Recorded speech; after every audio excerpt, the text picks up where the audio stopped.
It's almost ridiculous to tell you this in one video chat because people kind of randomly select video chats and listen to them, but I'm going to kind of explain something. Sometimes it may seem like a video chat has a disproportionate number of questions about marriage or parenting or whatever.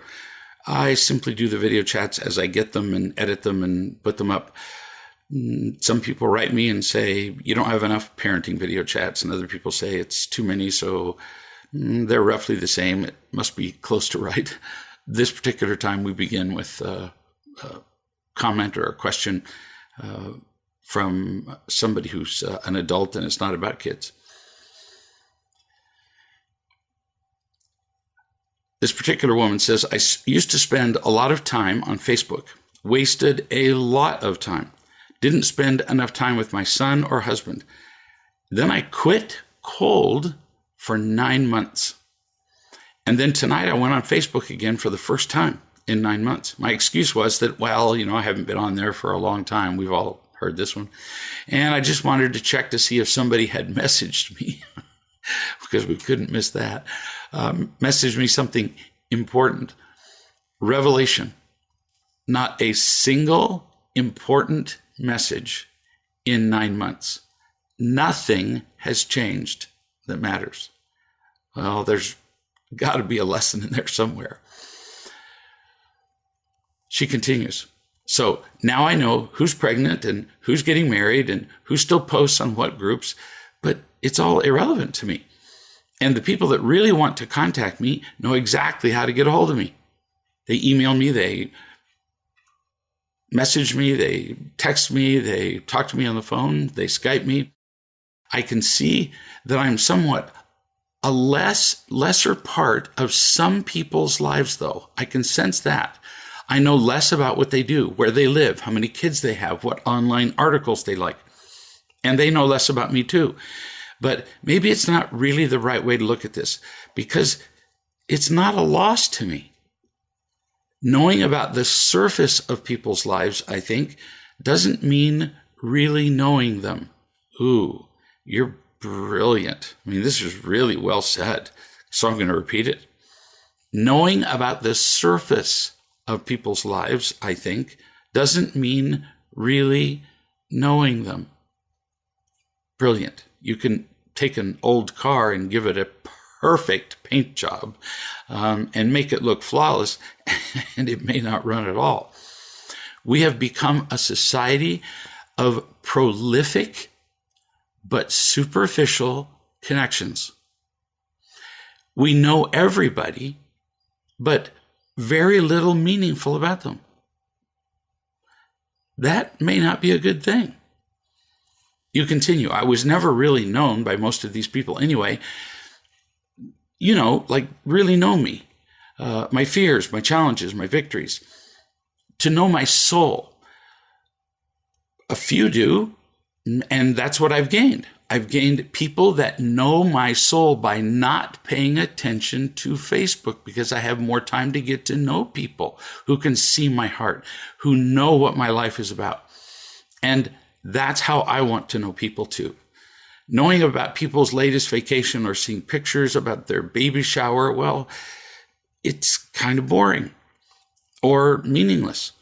I do see how Facebook can be used for good, like on the Real Love pages. And I don't know anybody who's not on Facebook, not even in Real Love. But I guess I feel like the negative aspects for me, where I go in my head with comparison especially, are so much more powerful and tempting than the positive aspects, like remembering the truth or connecting to real love people when I use Facebook. You are wise to see the pros and cons. You conclude, so I feel kind of yucky after those 45 minutes that I spent on Facebook, kind of like eating nothing but foods that are bad for me. It really had an effect on me. And I felt like connecting with someone in a real way after I spent those 45 yucky minutes. So I went over to my husband and I hugged him and I asked him about his day. And the day ended up really well. So I'm grateful for this lesson. And honey, I'm grateful for your message. New subject. This is from a mother who learned to love her son. He had previously stopped speaking to her, except to tell her to do terrible things to herself, and being just really vile and vulgar. She said, I just need a little guidance about my 8-year-old son. Keep in mind, this is an 8-year-old who's saying these horrible things about his mother. You continue. My 8-year-old's doing great with saying what's stressing him, and he's never done that before. It's music to my ears. So things are beginning to change with him as I'm learning to love him. There is lots better in many areas. I know that he is love deprived, but he still has a tendency to get irritated on occasion. And if he doesn't like something that I'm saying, he will say, shut up. What is a consequence for saying, shut up? Now, when I was a child, the consequence for saying shut up was that they sent you to the guillotine, and then you never had to say that again. Or they cut your tongue out, and you never got to say it again. Or they sent you to the orphanage, and you could say shut up to the people in the orphanage, but then they would, tie you to a stake and beat you. I couldn't even imagine saying shut up when I was a kid.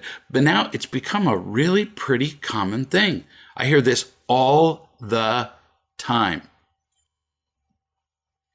Now, you say that we don't say shut up. That's what you presently say to him. When he says shut up, you say, we don't say shut up. Do you know why? Because he's not going to shut up. You say, because here's what you can say. Because it's lazy. Let me back up a second. I didn't say that very clearly. I'm actually recommending that you say, we don't say shut up. I said that very poorly. Tell him, we don't say shut up. Then ask him, this is my fault because I wrote it down badly. Do you know why we don't say shut up? Now, he won't know the answer. So you say, because it's lazy. You're not saying what you really feel. You're just venting unfocused anger, which is just doesn't help. I mean, it's just like throwing food on the walls. He'll understand that metaphor. And you can't be happy if you're stuffing what you really feel and don't talk about it. So you have to explain to me in words, not anger, why you want me to shut up. What did you not like about what I said? Now, for your benefit, it usually turns out that he didn't like being told to do something that he didn't want to do. And that's too bad. If you tell a child that they have to take the trash out when there's the agreement and they tell you to shut up, you say, okay, tell me why you want me to shut up. And then you help him get to the point where he can actually say, well, I want you to shut up because I don't want you to remind me of the chores that I agreed to do. Do you see what we've accomplished? By getting him to speak in English about what he doesn't like, he gets to see how ridiculous it is for him to tell you to stop telling you what he should have already done. We all have responsibilities that go along with being a parent, a child, a student, a class member, a sibling, and more. So welcome to life, kid, when it comes to taking out the trash or doing other things you don't like to do. So then ask him for a solution to the assignment that he's been given. So like he doesn't want to take out the trash, you say, all right, so we all live in a clean and bright and cheery and warming environment. If you don't take out the trash, who will? Now, he'll have a smart aleck answer, I'm just telling you. And if he says, well, have my brother do it, say, okay, fine. And so if we have your brother do it and you don't do anything, then we have a clean and nice household at everybody's expense but yours. Would that be, and this is one of your favorite words, would that be fair? Children, hate being trapped by the word fair. It's a word that they like to reserve to trap you. Mom continues, how do I respond to this? So we talked about how you respond to shut up. How do you respond to you're not the boss of me? You say, yes, actually, I am the boss of you. Do you know who made me the boss of you? Well, let's see. God did. And he told me that the more responsibly you behave, the more choices. Now, pay attention to this, because when you say God gave me this responsibility, he's going to really hate that in the beginning. But you say, keep listening. He told me that if you behave more responsibly, you get more choices. We talk about consequences all the time. If somebody makes a bad choice, they get a consequence. Well, if they make a good choice, they get a consequence too. There are consequences for everything. If you remember and live by the laws of gravity, you get rewarded for it. You don't go off the road because you don't drive too fast around a corner. If you don't knock a glass off the table, then it doesn't fall down and break. So I get to give you more choices if you're more responsible. So no, this is continuing what you're going to say to your son. I don't want to be the boss of you. I would love it if I never had to tell you what to do. I told my kids that many times. I don't ever want to tell you what to do. There's so many things I'd rather do than this. Really, I promise you, telling you what to do particularly is not fun, because you argue about it and fight about every little thing. So no, not particularly fun. I would love it if I never had to. So here's how you can make that happen. You don't like it if I tell you to do blank, whatever, the things he has to do, like clean his room. If you don't want me to talk about it, really simple, you can shut me up by simply doing it. Because I promise you, if you've taken the garbage out, I will never tell you to take the garbage out. If you've cleaned your room, I will never nag you about it. My kids learned this really early on. They'd say, you're nagging me. And I'd go, and who's requiring this nagging? Whose fault is this? If you simply do what you know is right, I will not boss you. I will stop nagging you about what to wear, what to eat, everything. I'll leave you to make your own choices more and more, to the point where you'll become almost entirely free. By the time my children were 12, for example, they had no curfew, no bedtime, no nothing, because they were behaving responsibly. But you say to your, and you might offer such a thing to your son. If you behave responsibly, here are the potential rewards. But first, you have to prove that you're responsible. So mom asks, how do I respond to this? Stop controlling me. That's a first. Same as what we just talked about in You're Not the Boss of Me. What do I do when he kicks me when we're going out the door? This is an 8-year-old kid kicking his mother. You say to him, we never, ever hit another person. Never. You have to tell me with your words how you're feeling and what you want. If you kick me again, ever, I will take you by the shoulders and I will kick you about as hard as you kicked me. And then I'll ask you if you like that. And then you'll still have to talk about how you feel or what you want. We once had a kid at church who was like 4 or 5 years old, and he walked around the foyer and he just would kick people, and his parents would just look over at him like, well, he's doing here what he does at home, so how could anybody possibly object to that? So I just calmly walked over and took the kid by his shoulders and just kicked him in the shin, just about as hard as he was kicking everybody else. That kid followed me around for months. He just adored the fact that he got a consequence for what he was doing, but no lecture, no scowl, no look of disapproval. Kids want attention. It's proven that they'll take being yelled at over no attention at all. I simply gave him some attention and smiled at him and said, now, how did you like that? without any negative tone. Turns out he went, well, I really didn't like that. So I'll bet other people don't like it either. It was cool. Mom says, I calmly asked him to leave with me and go into the hall one time when he hit me at a Cub Scout meeting, and he did. And then I wasn't sure what to say. Like, it's not okay to hit me is what I usually say, and we've just talked about what to say to a child when you're hit. Now, this is about this particular same woman. This is about her 16-year-old daughter. I was saying how it's none of my business what goes on at their dad's house. We're divorced. We share custody. And so I told my 16-year-old, I'm not going to quiz you about what goes on there. And I gave the example that he could be teaching you how to drink beer after school, and I don't care. That was probably not a really great example. You could have done better. And Mom continues, oops, the look on her face was like deer in the headlights. But Mom, she said, you do care, right? Now, just pay attention. Do you see what the kid's telling you?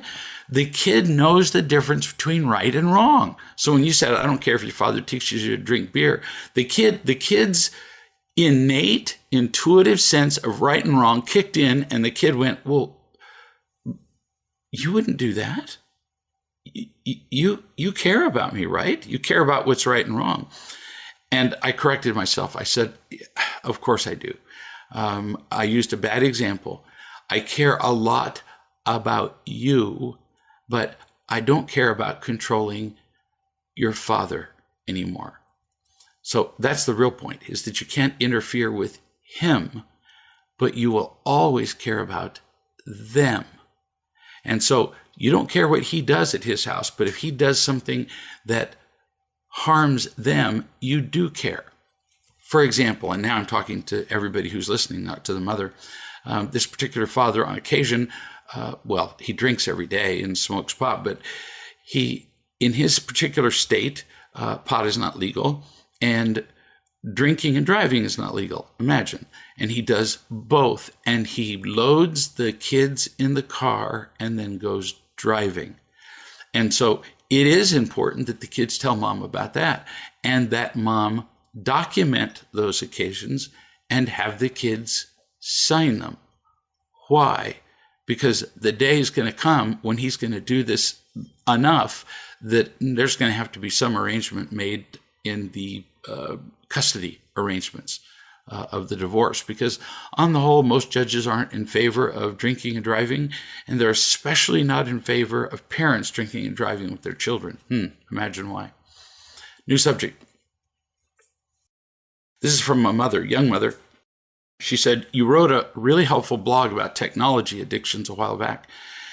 We've known that my husband is addicted, but after reading, I realized that Zoe, our 3-year-old, was addicted to television.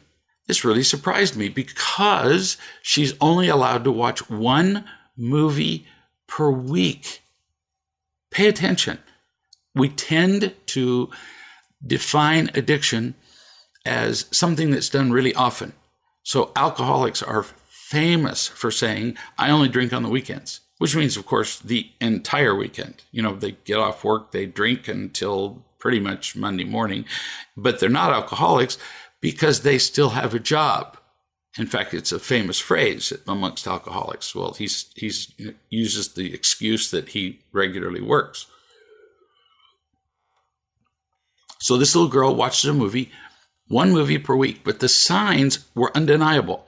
When the TV was on, she makes no response to either me or her father. She would become irate if I turned off the television. So remember, what's the definition of an addiction? Something that we use to diminish our pain temporarily, which adversely affects us or our relationships with others, and which we can't easily quit. Look at this 3-year-old. It's adversely affecting her relationship with her mother because she doesn't even know her mother's alive when she's watching. And she becomes irate if the television's turned off. She's an addict at one movie a week. She would constantly beg and bargain for more. For those of you who think that this is about a 3-year-old, it's not. It applies to all of us who become addicted to anything. If sticking beans up our nose were pleasurable, we'd become addicted to that. And having worked in emergency rooms and having worked with little kids, getting beans out of your nose is really difficult. So she would become irate if I turned off the TV. She would constantly beg and bargain for more when her time was up. After realizing this, I had a conversation with her where I explained what an addiction was. This is a 3-year-old, and she explained addiction and that it prevents us from being happy. We want something all the time, the mom said to the 3-year-old, because we think it makes us happy. Television doesn't make us happy. Love does. When you're addicted to TV, it actually makes you unhappy. And I described to her all the signs of her addiction. She absorbed all of this calmly. Now, she's an unusually bright 3-year-old. And she agreed with me that she was addicted. If that's an addiction, I am. I'm addicted. So we decided no movies for a month. We went over to a friend's house where she usually watches a movie, and our friend asked her if she wanted to watch one. Zoe said, "No, my mom says I'm addicted to movies." I would love to have been in the house to look at the other mother's face when a 3-year-old said, "No, I'm a movie addict." The other adult said, "You think you're addicted to movies?" You can just hear the tone. Like, is your mother a movie Nazi? Zoe said, "Yeah, I am." And then she turns to her mother and says, "Mom, one day when I'm not addicted anymore, can we watch a movie here?" And Mom said, "Sure, sweetie." And Zoe said, "Great, thanks." Mom continues, "It was incredible. That was literally all it took. A couple of weeks of that, and we tried watching movies again, and she's not addicted anymore." This is freakishly cool. I used to be a drug addict, addicted to narcotics, used them all the time, night or day. The only excuse I needed was that it was daytime. It's becoming aware of the fact that something is an addiction and negatively affecting us that enables us to make a choice. If we don't see the addiction, we don't have a choice.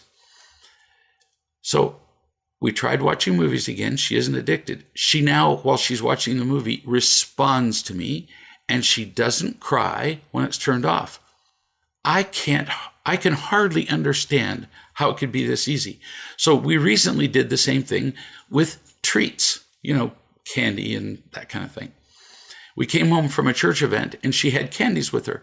She was obsessing over what to do with them and when she could eat them. We've all seen children do this. They put them in little piles. They hide them. Am I going to eat it all now? They go on and on. Zoe said, "Okay, can I have these treats tomorrow after dinner? Can you make sure nobody eats them?" That's a real sign of addiction. Let me tell you, addicts know where their supply of substance is at all times, and they don't share. Mom said, "Nobody will eat them, Zoe, but it seems like you're kind of obsessed with these treats. Maybe we shouldn't think about them so much, or we will become unhappy." Zoe said, "Can you make sure nobody eats them?" Mom said, "Did you hear me? I think you're addicted to the treats. Maybe we should do no treats for a month." Zoe responded in typical addict fashion, "Can I have these tomorrow?" That's the 3rd or 4th time she said that. Then Mom said, "Do you think you are addicted to treats?" And Zoe smiled while she slowly nodded her head. "Yes, I am addicted." I would love to see this 3-year-old go to a 12-step meeting and stand up. Of course, nobody would notice if she stood up and say, "My name is Zoe. I'm an addict to treats." Mom said, "So should we do no treats for a month?" And Zoe said, yes. She said yes, because she's 3 years old and has not been addicted long enough to where she defends her addiction to the death, literally death, like most adults do. Zoe said, so I can have these one day when I'm not addicted anymore. Mom said, sure. And like magic again, as soon as she understands and believes something is for her benefit, the fight is gone. I haven't even given up sweets myself. This is the mom. I've been eating them in front of her, and she doesn't say anything. She doesn't say, Mom, are you sure you're not addicted to treats? That would be hysterical. Or she might ask for one, and I'll remind her that she's taking a break, and she agrees. And we'll go back to treats when she's not obsessed with having them. Is that cool or what? Amazing motherhood. Spotting addiction in a 3-year-old. Crazy. New subject. I met up today with my sister, who is one of the untold thousands of people who have been helped by real love without your ever knowing. I gave her the Real Love book nearly 2 years ago when she was going through a super bad patch with her partner, who was going after other women. She has worked so hard then to change her life. She slowly worked on herself and then gave the book to her partner, who had a moment and just understood what was going on for the first time, that it wasn't about him. But then he was able to see and support her. They are really changed, like really different. So happy for them that they have broken the cycle of mistakes that is so usual in life. This is such a delightful story, that here's a couple that just understood what imitation love was and what real love is. And they went, because it's early in their relationship and the bad habits hadn't become ingrained so deep that they couldn't even see the sky anymore. They went, well, we don't want to live like this. How do we change the world? One person at a time. One comment, one book, one uplifting story about you and your own life. You really can change one person at a time and change the world. I wrote a blog lately that said, I'm going to just summarize it briefly, that if we change the life of one person a month, I don't mean change completely. If we make a positive influence in the life of one person per month, and we continue doing that for 10 years, and every one of those people that we change changes another person, and that person changes another person, and so on. At the end of 10 years, at one a month, only 10 years later, you would see a difference in the lives of 76 billion people, which is more than 10 times the population of the world. And of course, it would take more than 10 times to completely change people's lives, but at least we have that many positive influences. New subject. My daughter, my own daughter, Jeanette, has a policy in her house. We don't get in trouble in this house. Well, what a lovely thing to do. I didn't come up with that. She did. We don't get in trouble. So you get to make mistakes without getting in trouble. Why do you think children lie about their mistakes? Why do they hide them? Because they get in trouble. Why do children feel bad about themselves? Because when they make mistakes, they get in trouble. And her policy is, we don't get in trouble in this house. So the other day, she walks into the kitchen, and right there in the middle of the kitchen floor, there's a pile of sand. Well, piles of sand don't fall from the sky. So she gathers the kids together, 3 of them. She says, does anybody know how this got here? Bruce says, well, maybe I carried it in on my shoes, and the pile is where I took my shoes off. She said, no, it's a perfectly conical pile, like a pyramid. And there's no trail to the door where you were, so probably not that. Bruce strokes his chin. Bruce is 5 and says, I know what it is. It's not sand. They're cereal crumbs. I dropped the box of cereal right there, and all, those little itty bitty crumbs at the bottom, they dropped out and made a pile. She went, that's it. The mystery was solved. There was no shame. There was no making excuses. There was no lying. There was no upset. There was nothing but information and loving. Now, what would a house be like if it ran like that? It's a beautiful thing to know. New subject. My 19-year-old son, Andrew, called yesterday. He found a car he wanted to buy, and he wanted me to help him buy it. And he wanted me to give him $900 out of a small college fund that I've been saving for him. When I asked him the usual questions, like what make is the car and year and blue book value and where he was going to get the insurance, he got all agitated with me, and he said he just wanted to buy the damn car and didn't want to answer all these stupid questions. So what he said, we understand, is not loving, but you got a little bit confused. His real question was, could he have the money that's been saved for college for a car? That's the question. You got confused with all the questions. So the only question you have to know is whether you're willing to give him the college money for a car. He's found a girlfriend, and now they're pregnant and starting a family, and going to college isn't on his near horizon. Whereas having transportation for his potential wife and young child, that is a priority. Now that he's going to be a father, things have changed. So your only question is about the money. Are you willing to change the purpose of the money from college to his present survival as provider for his family? And by the way, I'm not stating the way that I have an attachment to which way you go. You can save it for college till he's dead. I don't care. All those other questions, blue book value, make, model, blah, blah, blah, they're just interrogation. And they express doubts about his judgment. That's how he took it. I promise. That's why he got angry. He was really asking you one question, and you countered with 10. You continue. I was increasingly uncomfortable with the tone of the conversation. He was basically trying to bully me into giving him money. Yes, he was. He was determined to get this car, and boy, he was going to get it from you. And I promise you, he told at least 10 people before he called you, I can get this money from my mother. And what I said about your questions is still true.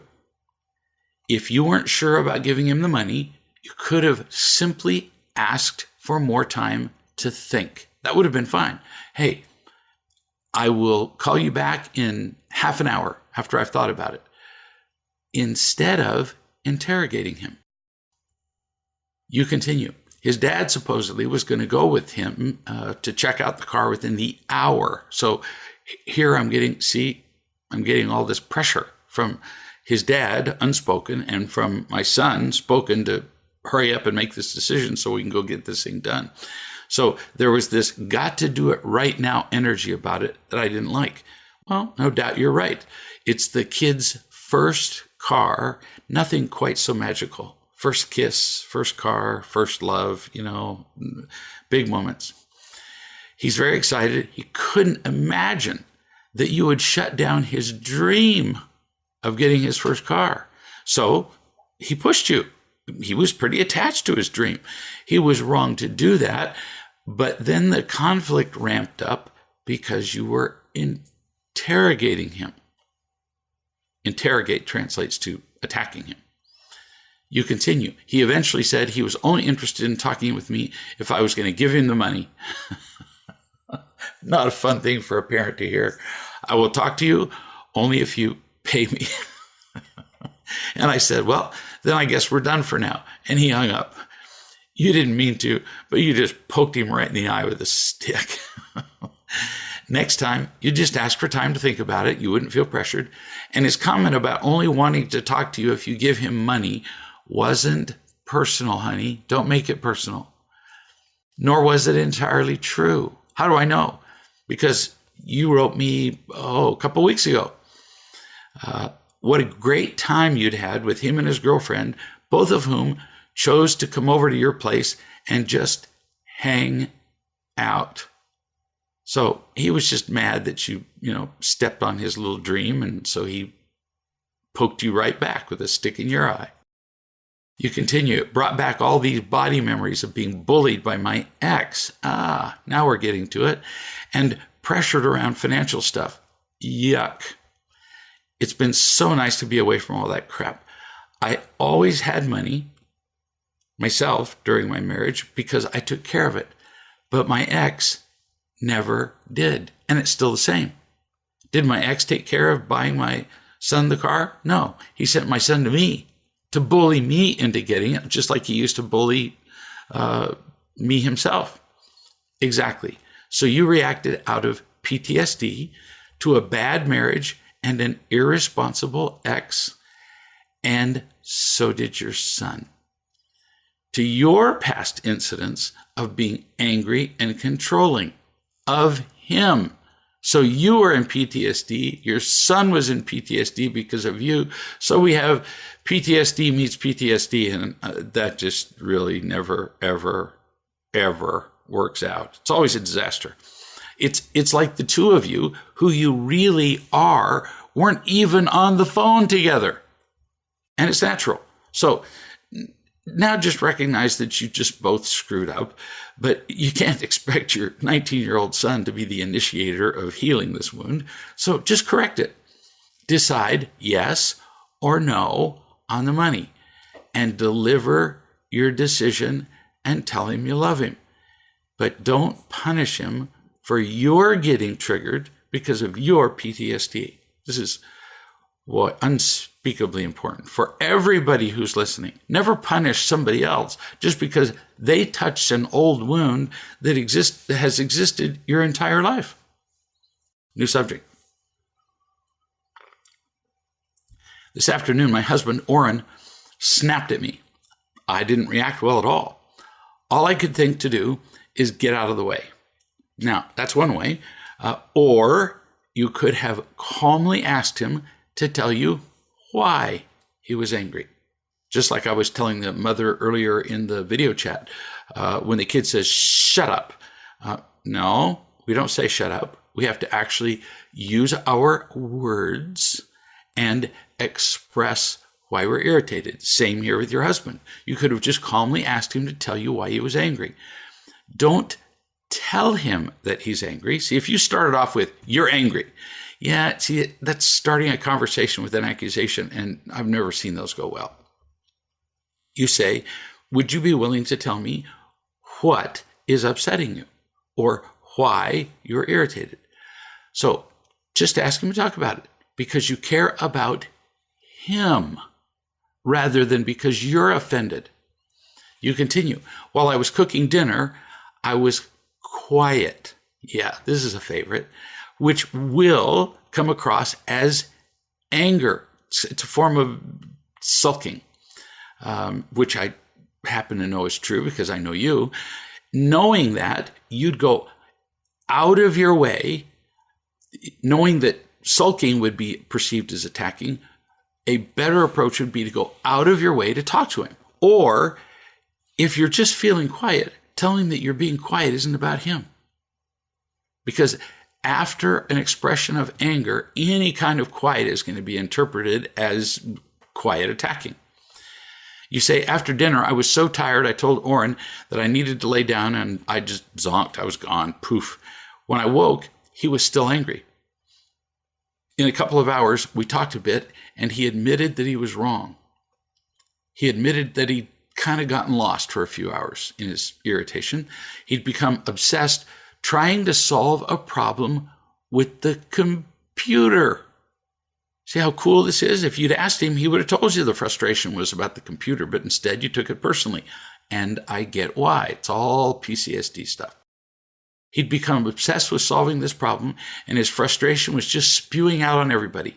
He told me he wasn't angry at me, but he didn't like my coming over and offering advice so many times about the problem on the computer. Even sometimes pushing buttons on the computer, especially since he asked me not to. Yeah, that was a little dumb on your part. If I'm trying to solve a computer problem, that means I'm trying to solve the computer problem, the emphasis being the word I. If I want help solving a computer problem, I will either ask somebody to come and look at it, or I will simply hand them the computer. But you can't have two people pressing buttons at the same time. It doesn't work. It's like having one of your grandchildren have free access to your keyboard. He kept telling me that his anger was not my fault. That's actually quite a kindness. And it would benefit you to tell him now into the future that you're grateful for this. So would the rest of us. To tell anybody when we're in a snotty mood, this has nothing to do with you. I've gotten up in the morning before and just felt out of sorts. Who knows why? Maybe a bad dream, whatever. And I just tell Donna for the next, hour or so, I'm going to be grumpy and I don't even know why. But boy, does it make things easier and calmer for her to know that it isn't about her. Then she can decide whether she wants to help me with it or not, but she doesn't feel blamed. I told him it didn't matter what he was angry about. I can't handle being around anger. Now, this is why I told you earlier that you needed to say right in the beginning that you'd like to know what he's angry about. Why? If you'd asked him to tell you in words about why he was angry, you would have discovered that it wasn't about you. And you could have just sat in his lap, for example.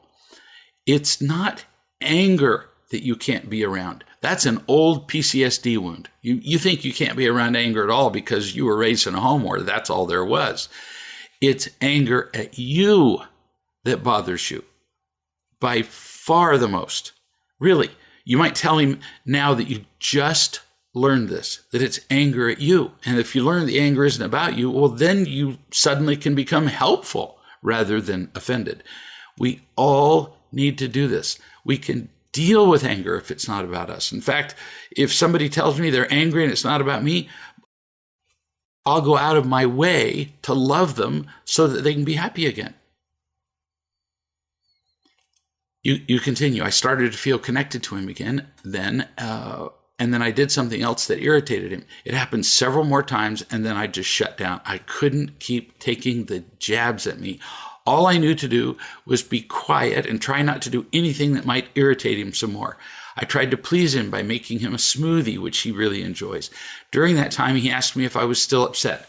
I told him that I felt like I was walking on eggshells and doing my best not to irritate him more. Now, everybody needs to hear this, because this kind of interchange happens every day. Millions of times a day. Here's a translation of what you said. Oren said, "Are you still mad at me?" You said, "Well, now I'm all victimized and afraid," which is what walking on eggshells means. Victimized and afraid is what you really told him. It's what he heard. "And I don't want to irritate you," the translation being, "because you're so touchy, which is your fault." Do you see? So I'm walking on eggshells because of you. Yeah, there's no way that's going to go well. Then you say, "That made things worse." Predictable. And he said, "Can't you just love me when I'm like this?" That's like the plea of a child. "Can't you just love me like I am, even when I'm irritable?" says your big, several decades old husband. I told him that I couldn't take him being angry, and I can't be in the same room with him when he is. Yeah, that would be pretty much the definition of conditional love, wouldn't it? Or you could learn to talk about it, as we've been talking about so far.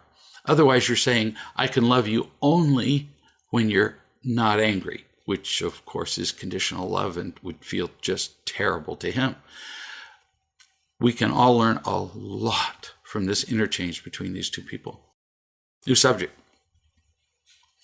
I know a couple who are in a long-distance relationship, several hours apart. They live and work, and they see each other every other weekend or so. Their plan was for him to move where she is, because she has a really great job that would be hard to duplicate. Some people just have jobs where they can't move very easily. I mean, if you're an aeronautical engineer, getting a job in Rome, Georgia, for example, would be pretty tough. Whereas, getting one, say, down in Atlanta, where Lockheed is, that would be much more likely. So they were going to move where she is because of her job. And it turns out he has a job where he can get that kind of job in lots of places. That's sensible. That's called working together. It's not fighting. We're going to go where you are, where I am. Well, I'm just as important as you are. No, that's not helpful. They worked it out simply that her job was harder to duplicate anyplace else. And then things suddenly changed. He decided to go to graduate school. Well, see, now the whole formula's off. He decided to go in the same town where he lives, because the graduate school that he prefers is in that town, which would make their moving together 2 years further away. Not so desirable.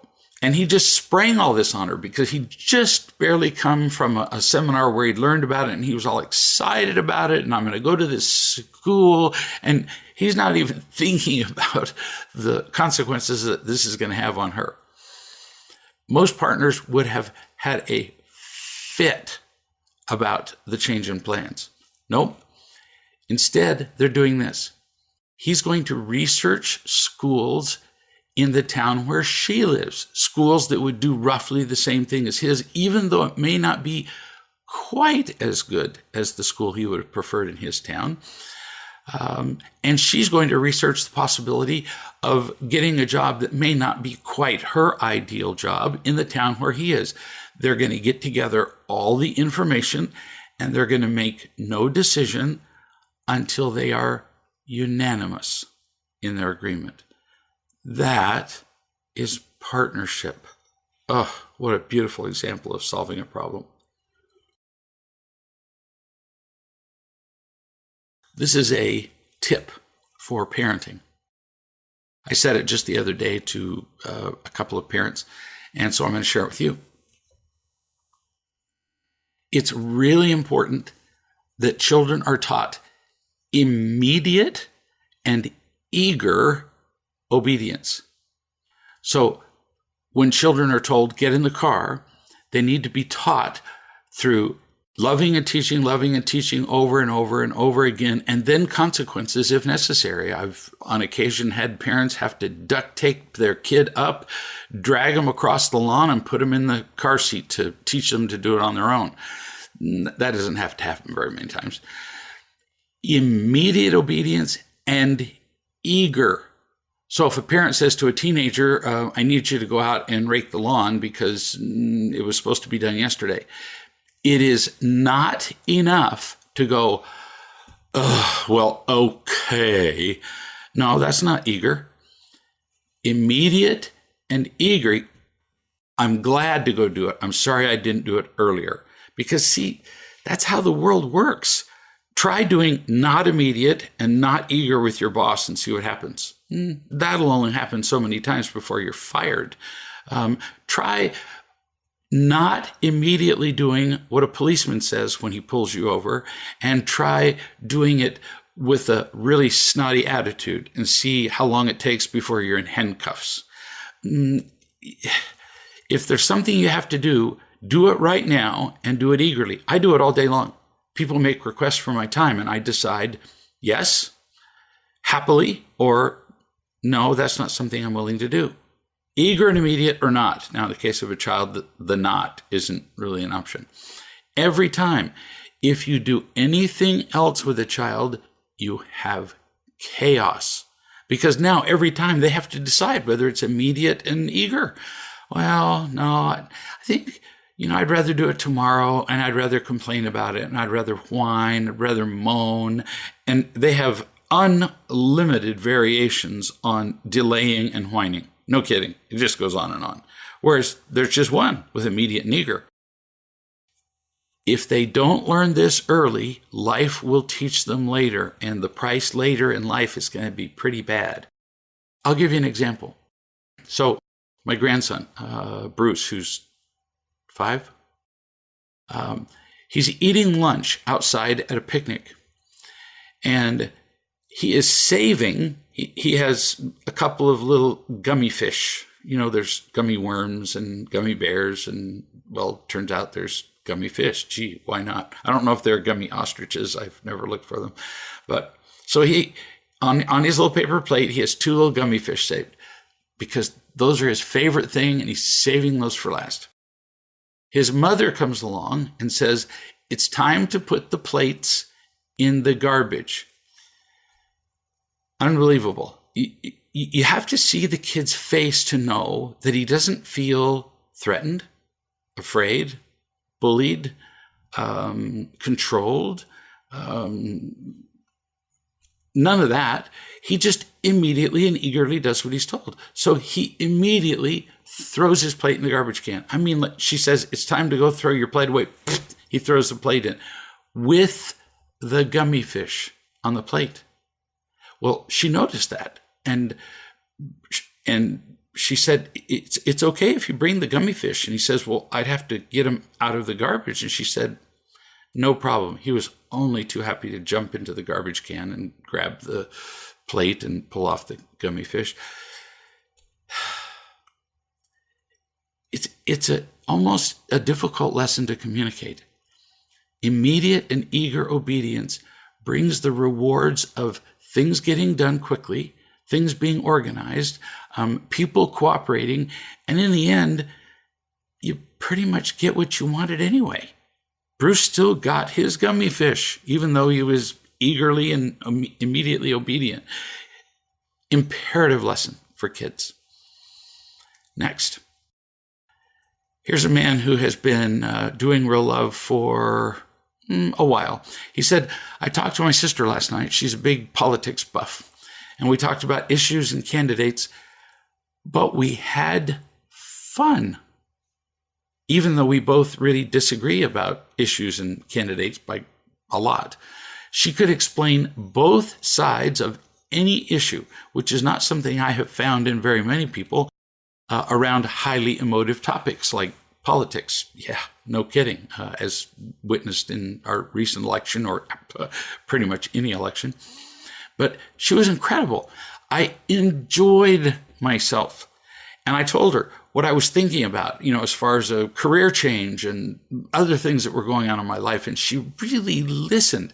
Like, she didn't just, the principle of 2, 4, 6, 8, being able to continue what somebody is saying, which really demonstrates that you understand it. She didn't just say 8. She went 10, 12, 14. She was really listening to me. You never know where you're going to find these delightful conversations until you try them. So nice going. And this is with a sister that you haven't always had, brilliant little conversations with, but you didn't give up and sulk. No, you tried. We also talked about personal stuff. She told me with genuine affection in her voice how much she's enjoyed how much she was enjoying with me talking about my life and how clearly happy I am. The whole conversation was just wonderful. I have never felt quite like that before with any family member. To know that my sister and I can be that close, especially since we used to have such an angry relationship, it's just almost too much for me to comprehend. My heart is literally singing. In case you're missing this, this is a brother or sister who have fought in the past, and this is a man. This is a grown guy who is saying, who likes to go out and do manly things. He's saying, my heart is literally singing. Wow, the effect of loving. I simply never thought all this love, joy, and happiness was so possible. I I read these accounts and my heart wants to sing too. He clearly has begun a habit of asking himself before he talks to somebody, before he says anything, of what would happen? What would be different in this conversation? What would be different in this relationship if I were to bring love into it? Do I want to bring the fuel that adds to the fire of conflict, or do I want to plant the seeds that grow into a tree? It takes conscious choice. It's not more work, really. It's not more work to plant a simple little seed than it is to light a fire. But it does sometimes take a little patience, and it certainly takes conscious awareness. I'm just so, the word proud of doesn't really convey what I want to say. I'm so happy for these people who are considering these questions, who are thinking about the love in their life. And as they do it, they are creating it. So can you. We'll see you in a week.